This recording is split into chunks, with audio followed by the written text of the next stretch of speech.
নমস্কার বন্ধুরা, আজ আবার অন্য একটা রেসিপি করব। বাটা মাছ। একদম টাটকা বাটা মাছ। আমি বাটা মাছগুলো কেটে নেব। আগে বাটা মাছ দিয়ে কুমড়ো শাক দিয়ে তরকারি করব। বাটা মাছ একটু আমি কেটে নেব।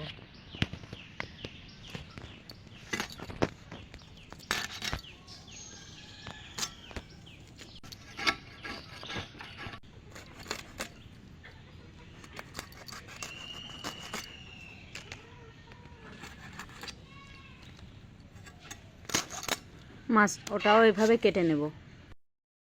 মাছগুলো আমি কেটে পরিষ্কার করে ধুয়ে নিয়েছি। কড়াইতে দিয়ে দেব তেল। মাছটা ভাজার জন্য তেল দিয়ে দিয়েছি। মাছে দিয়ে দেব হলুদ, লবণ দিয়ে দেব। মাছটা হলুদ লবণ মেখে নেব। কুমড়ো শাকগুলো এভাবে কেটে নিয়েছি আমি, আর এর মধ্যে আলু দিয়েছি। কুমড়ো শাক দিয়ে বাটা মাছ দিয়ে তরকারি করব। তেলটা গরম হয়ে গেছে, আমি মাছগুলো ভেজে নেব।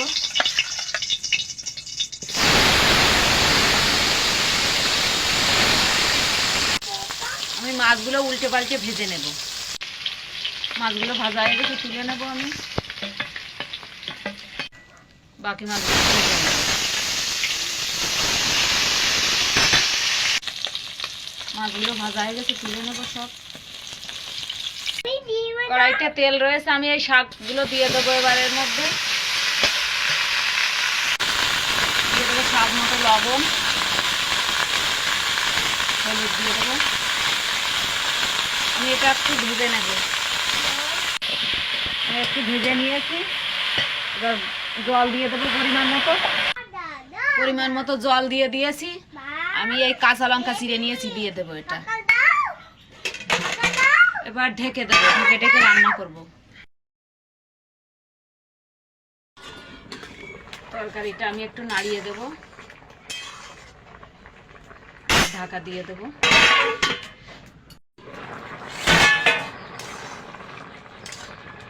তরকারিটা এবার নামিয়ে নেব।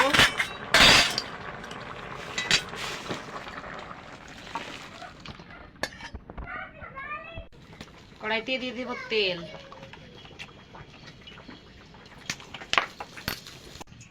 তেলটা গরম হয়ে গেছে, আমি কটা রাঁধুনি ফোড়ন দিয়ে দেবো। নাড়াচাড়া করে ভেজে নেব ভালো করে রাঁধুনিটা। ভালো করে ভেজে নিয়েছি, এবার তরকারিটা দিয়ে দেব।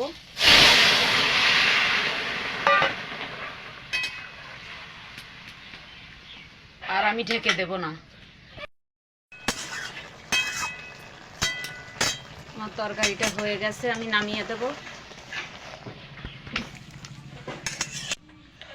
আমার কুমড়ো শাক দিয়ে বাটা মাছের তরকারি হয়ে গেছে। রেসিপিটা যদি ভালো লাগে লাইক কমেন্ট শেয়ার করবেন, আর আমার চ্যানেলটা অবশ্যই সাবস্ক্রাইব করবেন।